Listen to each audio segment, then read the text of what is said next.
आज के वीडियो पवन सिंह के फैन के लिए बहुत ही ज़्यादा स्पेशल होने वाला है, क्योंकि अगर जो भी सिनेमा घर में जाकर फिल्म को नहीं देखे हैं उनके लिए आज के वीडियो थोड़ा सा अमृत जैसा होने वाला है, क्योंकि घर बैठे सब चीज़ समझने का मौका मिलेगा। अभी स्क्रीन के ऊपर खेसारी लाल यादव के फिल्म का पोस्टर देख के भड़कने वाली बातें नहीं है। क्या है कि जिस शहर में रहते हैं उसके जस्ट बगल में पवन सिंह का फिल्म लगा हुआ है, खेसारी लाल यादव का भी फिल्म लगा हुआ है। लेकिन हम खेसारी लाल यादव का फिल्म देख लिए हुए तो जल्दी से टिकट लेते हैं, पवन सिंह का फिल्म देखने चलते हैं। फिर क्या स्टोरी होती है, कैसा सीन होता है, या फिर जल्दी भाई साहब को टिकट देते हैं, फाड़ते हैं। ऑलरेडी शो के लिए लेट हो गया होता है, क्योंकि ज़्यादातर ऑडियंस पहुंच चुकी होती है, हम ही लेट से पहुंच रहे होते हैं। यहाँ पे बड़े बड़े पोस्टर लगे हुए होते हैं पवन सिंह के।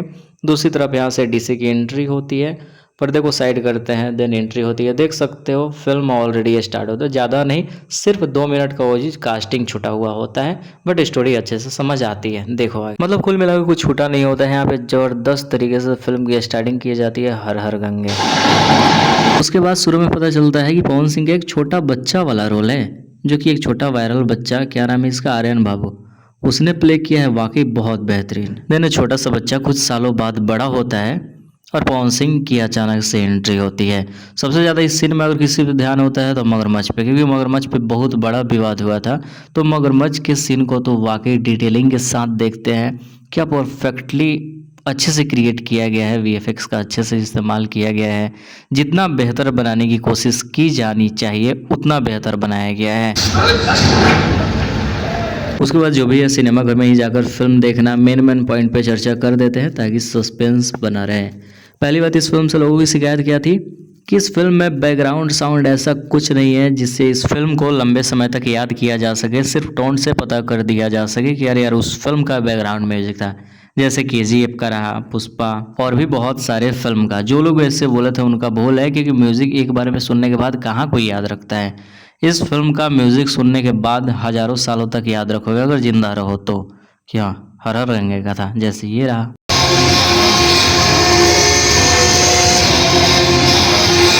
तो आप सभी बताओ, इस म्यूजिक को कौन भूलेगा? बिल्कुल नहीं भूलेगा, कहीं भी दूर तक बजेगा पता चलेगा हर हर रंगे का म्यूजिक है। चलो अब मेन टॉपिक की बातें करते हैं। फिल्म के बैकग्राउंड साउंड के बारे में तो बात कर लिए, इसमें पवन सिंह की एक्टिंग पे बात करते हैं। लोग सवाल उठाते हैं कि पवन सिंह की एक्टिंग सही नहीं है, पवन सिंह को एक्टिंग करना नहीं आता है। जरा इस सिनेमा को दिखा देना उन्हें, उनके सारे भ्रम अच्छे से दूर हो जाएंगे। क्या एक्टिंग पे काम किया है पवन सिंह ने इस फिल्म में। तीसरे टॉपिक की बात करते हैं इस फिल्म का डायलॉग। वैसे सबको पता है कि पवन सिंह ऐसा तो डायलॉग डिलीवरी कोई भोजपुरी फिल्म इंडस्ट्री में कर ही नहीं सकता है, लेकिन इस फिल्म में कुछ एक्स्ट्रा काम किया गया है, बहुत मेहनत किया गया है। कुछ डायलॉग को सुनते हैं। सरकार जिंदाबाद कि वो माचिस के कारखाना खोल दे, मैं अपने आप के माफ न कर पाए। तो हो गई डायलॉग की बात, अब थोड़ी सी गाने के बारे में बात कर लेते हैं। पहली बार भोजपुरी फिल्म इंडस्ट्री में ऐसा कोई फिल्म बना है जिसमें मात्र आई थिंक 3 से 4 गाने हैं, और गाने सुनने के बाद सुकून मिलता है। खास करके ये वाला गाना, इस गाने को तो पहले रिलीज़ नहीं किया, रिलीज़ कर दिया गया झमकौला से भी, क्योंकि उसी का ट्रेंड है। लेकिन इस गाने को रिलीज़ किया जाता है, वाकई बहुत बेहतरीन, फिल्म का सबसे बेहतर गाना है। मतलब 3-4 गाने हैं ना, सब गाने अच्छे हैं और हर एक गाने का टेस्ट अलग है, लेकिन इस गाने को थोड़ा रोमांटिक टाइप का बनाया गया है।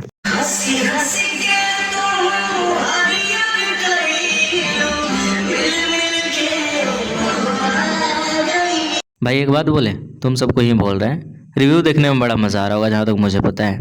एक काम करो, चैनल को सब्सक्राइब कर लो और वीडियो को भी लाइक कर दो, क्योंकि इस वीडियो में ना अपने आधे से ज़्यादा एफर्ट को लगा दिए हैं। आमतौर पे कोई भी वीडियो 10 से 15 मिनट फाइनल करके एडिट करके अपलोड कर देते हैं, लेकिन इस वीडियो को रात 1 बजे बना रहे हैं, तो थोड़ा सा अपने हिसाब से देख लेना। तो सॉन्ग के बारे में तो बात कर लिए, लेकिन अब बात करते हैं पवन सिंह और स्मृति सिन्हा के अफेयर लव एंगल के बारे में। इस फिल्म में कितना बेवजह स्मृति सिन्हा नाराज हो गई कि मेरा फिल्म ट्रेलर में नहीं दिखाया, टीजर में नहीं दिखाया।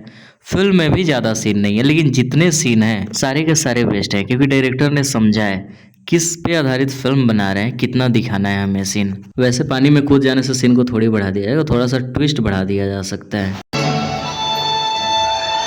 उसके बाद इस फिल्म को हर एक तरीके का ऑडियंस देखे, इस चीज़ पे भी काम किया गया है। फिल्म में फनी सीन भी डाले गए हैं।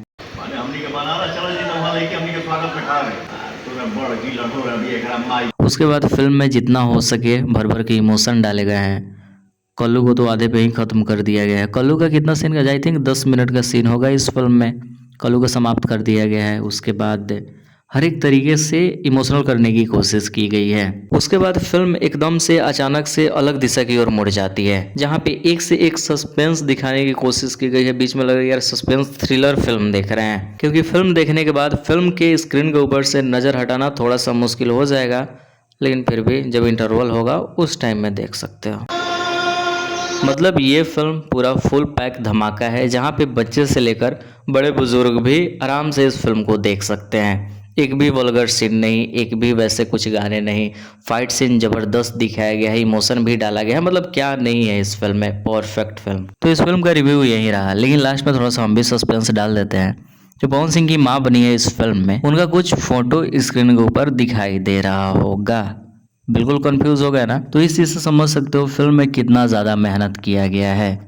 और एक और बात जान लो, जो फिल्म का विलन होता है वे पवन सिंह का पिता होता है। अब किस एंगल से पवन सिंह के फादर होते हैं, किस तरीके से फिल्म को घुमाया गया है, कितना सारा सस्पेंस थ्रिलर डाला गया है, ये तो फिल्म देखना ही होगा।